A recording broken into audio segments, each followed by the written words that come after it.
Hello everyone. So we are going to study today Kabliwala part 3. So I am starting before only we have finished up to here.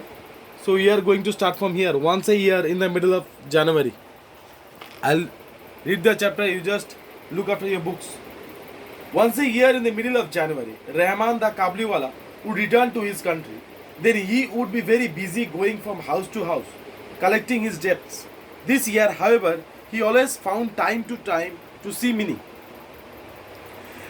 If he could not come in the morning, he would appear in the evening. Suppose the Kabliwala wouldn't come in the morning, but every day he used to come in the evening time. One morning I was reading in a book in my study. It was about 8 o'clock and the weather was chilly. Chilly means cold.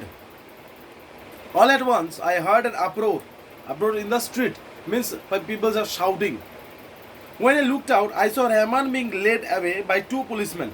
Being them was a crowd of curious boys. There was bloodstains. Bloodstains means drops of bloods on the clothes of Kabliwala. And one of the policemen carried a knife. Hurrying out, I stopped them and inquired what it all meant. Partly from one, partly from another, I gathered that a certain neighbor had owed the peddler some money for a Rampuri shawl, but had falsely denied having bought it. In the course of heated argument, Rahman had struck the man with his knife. He was now calling his enemy all sorts of names. Suddenly, in the veranda of my house, appeared my little Minnie. As usual, she exclaimed, "Oh Kabliwala, Kabliwala!" Rahman's face lit up. As he turned to her, he had no bag under his arm today. So she could not discuss the elephant with him. She at once proceeded to the next questions. "Are you going to the father-in-law's house?"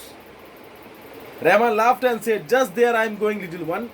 Then, seeing that the reply had not amused the child, he held up his chained hands and said, "I would have thrashed these old father-in-laws, but my hands are bound." Rahman was sentenced to some years' imprisonment. Time passed by, he was not remembered. Even our little Minnie, I am ashamed to say, forget her old friend. New companions filled with her life.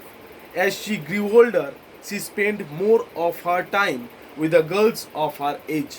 Now, Minnie used to forget the Kabliwala because Minnie grew up and she had forgotten the Kabliwala because Kabliwala is in the imprisonment jail. Years had passed. It was the day of Minnie's marriage. Now Minnie's marriage is going to be. Since early dawn, the wedding pipes have been sounding. I was sitting in my study looking through the accounts.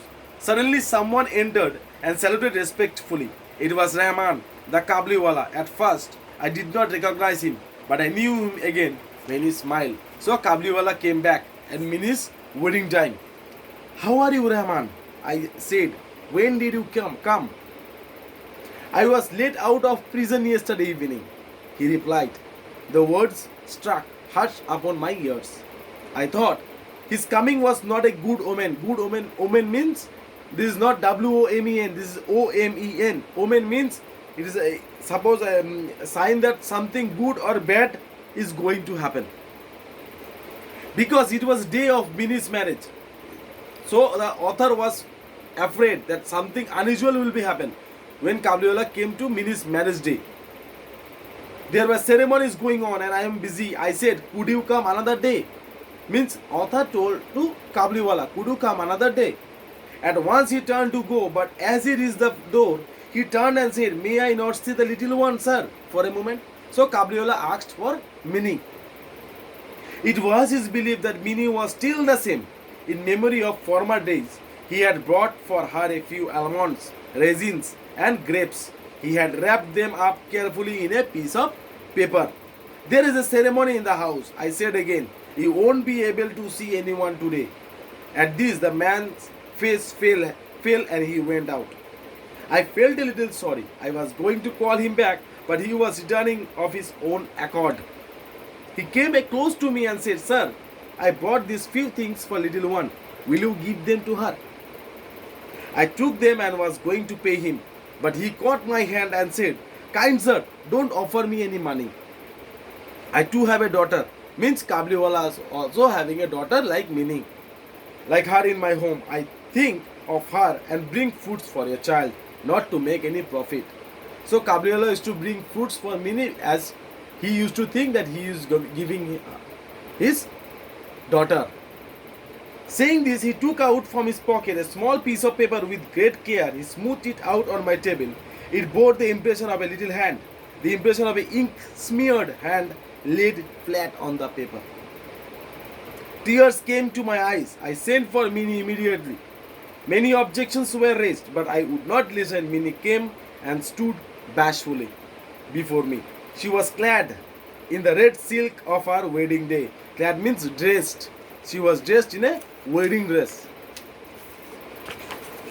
The Kabliwala looked deeply astonished. At last, he smiled and said, "Little one, are you going to your father-in-law's house?" But Minnie now understood the meaning of the word father-in-law.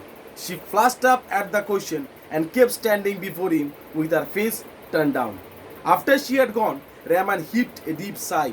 The idea had suddenly come to him that his daughter too must have grown during all those years. So after looking Minnie, Kabliwala thought that his daughter also became big, grown up. He would have to make friends with her anew. And besides, what might not have happened to her in these 8 years? I took out a banknote and gave it to him. "Go back to your own daughter, Rahman, in your own country," I said. "May the happiness of your meeting bring good fortune to my child." These marriage pipes sounded to me, their music sounded all the sweeter to think that in a distant land, a long lost father would meet again his own child. So Kabliwala went out to meet his own daughter after 8 long years. So this is the story. It is a beautiful story. You just read one time in the book.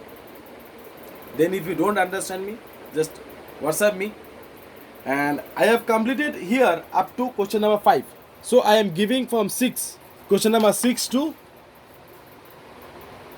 12, up to 12. Question number 6 to 12 will be your homework. So class 6,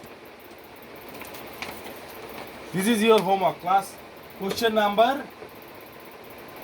6 to question number 12.